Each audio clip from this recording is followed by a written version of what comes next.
Gregorian calendar অনুসারে 1540 সালের 9 মে বীর শিরোমণি মহারানা প্রতাপ রাজস্থানের কুম্ভলগড় দুর্গে জন্মগ্রহণ করেছিলেন। তিনি মেওয়ার রাজ্যের সিসোদিয়া রাজপুত রাজবংশের একজন রাজা ছিলেন।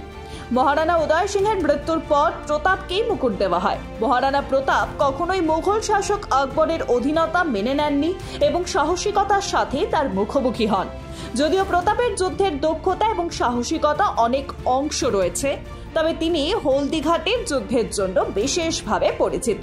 তিনি মুঘলদের বিরুদ্ধে এই যুদ্ধ করেছিলেন। 1576 সালের 18 জুন যুদ্ধ শুরু হয়, যেখানে মুঘল সেনাবাহিনীর নেতৃত্বে ছিলেন আমেরের রাজা মান সিং প্রথম।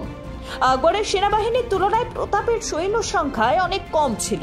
বলা হয় উভয় বাহিনীর অনুপাত ছিল 1:4, কিন্তু তা সত্ত্বেও এই যুদ্ধে মহারানা প্রতাপ মুঘলদের পরাজিত করেছিলেন। হলদিঘাটি যুদ্ধ সম্পর্কে দেশের তথাকথিত বুদ্ধিজীবী শ্রেণী বিশ্বাস করে যে মহারানা প্রতাপ এই যুদ্ধে আকবরের বাহিনীর সামনে দুর্বল হয়ে পড়েছিলেন, কিন্তু ইতিহাস বলছে অন্য কথা। দ্য ল্যালেন্টপের মতে হলদিঘাটি নিয়ে গবেষণা করা ডক্টর চন্দ্রশেখর শর্মা বলেছেন, হলদিঘাটি যুদ্ধে কে জিতেছে তা কিছু প্রমাণের ভিত্তিতেই ব্যাখ্যা করব। যখন মুঘল সেনারা হলদিঘাটির দিকে অগ্রসর হয়েছিল তখন আকবর ছিলেন। তিনি মহারানাকে মৃত বা জীবিত বন্দী করতে পারেননি বলে কড়া নির্দেশ দিয়েছিলেন। রাজদরবারে যদি মান সিং পুরস্কৃত হতো তাহলে প্রাঙ্গণ বন্ধ ছিল কেন? ডক্টর চন্দ্রশেখর শর্মার এই প্রমাণের ভিত্তিতেই হলদিঘাটির যুদ্ধের ঐতিহাসিক তথ্য পরিবর্তনের দাবি তোলা হয়। 9 মে 1864 সালে স্বাধীনতা সংগ্রামী গোপাল কৃষ্ণ গোখলে মহারাষ্ট্রে রত্নাগিরি জেলায় জন্মগ্রহণ করেন। ভারতের স্বাধীনতা সংগ্রামের সময় তিনি তার অসামান্য সামাজিক ও রাজনৈতিক কাজের জন্যই পরিচিত। তিনি ভারতীয় জাতীয় কংগ্রেসের মধ্যপন্থী গোষ্ঠীর প্রভাবশালী নেতাদের একজন ছিলেন। 1905 সালে অনুষ্ঠিত বেনারস অধিবেশনে তিনি কংগ্রেসের সভাপতি নির্বাচিত হন। কাশী হিন্দু বিশ্ববিদ্যালয়ের ভিত্তিও এই অধিবেশনে স্থাপিত হয়। পরবর্তীতে যখন মধ্যপন্থী এবং চরমপন্থী গোষ্ঠীর মধ্যে মতপার্থক্য দেখা যায়, তখন 1907 সালে দলটি দুটি ভাগে বিভক্ত হয়। কিন্তু মতাদর্শগত পার্থক্য সত্ত্বেও গোপাল কৃষ্ণ গোখলে গরম দল নেতা লালা লাজপত রায়ের মুক্তির জন্য প্রচারণা চালিয়েছিলেন। গোখলে 1908 সালে রানাডে ইনস্টিটিউট অফ ইকোনমিক্স প্রতিষ্ঠা করেন। গান্ধী তার আত্মজীবনী মাই এক্সপেরিমেন্টস উইথ ট্রুথে গোখলেকে তার রাজনৈতিক গুরু, উপদেষ্টা এবং পথপ্রদর্শক হিসেবে বর্ণনা করেছেন। গান্ধী গোখলেকে নিয়ে ধর্মাত্ম গোখলে নামে একটি বইও লিখেছিলেন। 9 মে 1960 সালে US food and drug administration বিশ্বের প্রথম জন্ম নিয়ন্ত্রণ পিল অনুমোদন করে। এই পিলের নাম ছিল ইউনোভিড 10, যা জিভিসল নামে একটি কোম্পানি তৈরি করেছিল। এই জন্ম নিয়ন্ত্রণ পিলের অনুমোদন পাওয়া এত সহজ ছিল না। এর জন্য আমেরিকান মহিলা এবং জন্ম নিয়ন্ত্রক কর্মী মার্গারেট স্যাঙ্গারকে দীর্ঘ সময় ধরে সংগ্রাম করতে হয়েছিল। তাকেও জেলে যেতে হয়েছে। 1950 সালে স্যাঙ্গারের সাথে প্রথম পরিচয় হয় জীববিজ্ঞানী গ্রেগরি পিঙ্কাসের সাথে দেখা হলো। এই বৈঠকে তিনি পিঙ্কাসকে ওরাল জন্ম নিয়ন্ত্রক পিল নিয়ে কাজ করার অনুরোধ করেন।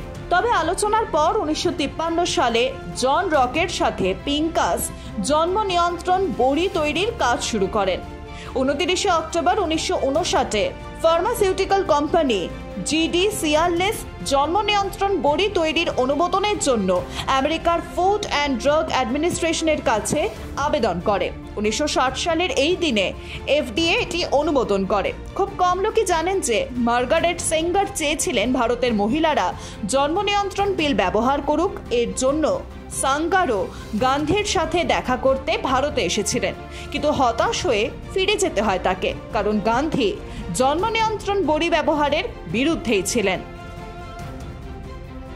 9 মে 1947 সালে বিশ্ব ব্যাংক প্রথমবারের মতো একটি দেশকে ঋণ দেয়। 25 জুন 1946 সালে বিশ্ব ব্যাংক আনুষ্ঠানিকভাবে কাজ শুরু করলে ঋণের জন্য প্রথম আবেদনটি ফ্রান্স থেকে ব্যাংকে আসে।